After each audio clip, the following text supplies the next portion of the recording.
খাল কেটে কুমির এনে নিজের সংসার ভাঙে। শালিদুলা ভাই মজা নিচ্ছে। আরে শ্যাম, কোথায় তুমি? আরে আমি একটু কাজ করতেছিলাম। আরে তুমি রান্নাঘরে কি করো? আর ও এখানে কি করে? আসলে একটু পানি নিতে আসছিলাম তো, তাই দেখলাম ও।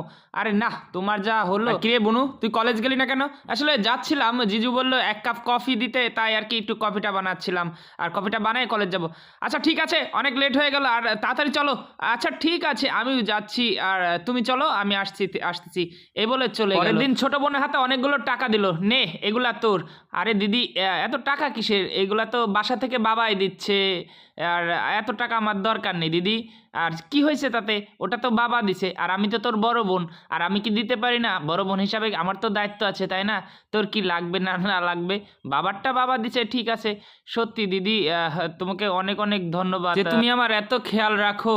আরে এত পাকনা কথা বলস কেন? তুই আমার ছোট বোন, তোর দেখভাল করা তো আমারই দায়িত্ব, তাই না? আর আমাদের তো ভাই নেই, আমিই তো বড়, ছোট বোন শুধু শুনছে। আচ্ছা এত পাকনা কথা বলতে হবে না, বসে রেস্ট কর। আরও টাকা লাগলে চাবি আমি দিয়ে দিব। পরের দিন শালি একার রুমে, দুলাভাই এসে পিছন থেকে ধরলো। প্লিজ দুলাভাই, এগুলো আসলে ধরো না। আরে কি ব্যাপার, আজকে তো তোমার বোন বাসায় নেই তো? না জিজু, আমি এসব আর করতে পারবো না। আমি মাপ চাই আপনার কাছে, যা করছি অনেক হয়েছে। কি বলছো এসব তুমি? আজকে 6 মাস যাবত এসব করে যাচ্ছি, আর এখন তুমি বলছো এসব হবে না? কিরে ছাড়ো তো এইসব। তুমি ভয় পাইছো তাই না?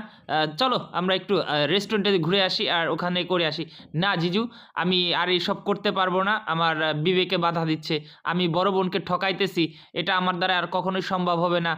দয়া করে এই ধরনের কাজ আর কখনোই হবে না। ঠিক আছে, আপনিও ভালো হয়ে যান, আমিও ভালো হয়ে গেছি। প্লিজ আপনি এখান থেকে যান। সত্যি বলছো? তাই নাকি? এত সহজ? কখনোই না। তুমি যদি আমার কথায় রাজি না থাকো, তাহলে তোমাকে এই বাড়ি থেকেই বের করে দেবো। ঠিক আছে, বাড়ি থেকে কে বের হয় তা আপনাকে দেখাবো। পরের দিন বড় বোনের কাছে বলল, দিদি আপনাকে একটা কথা বলার ছিল। হ্যাঁ বোন বল। আসলে আমার না দুলাভাইয়ের সাথে অ্যাফেয়ার চলতেছে। ও অ্যাফেয়ার চলতেছে? কি বলিস? দুষ্টামি করিস না। না দিদি, আসলে দুষ্টামি না, আমি সিরিয়াসলি বলতেছি।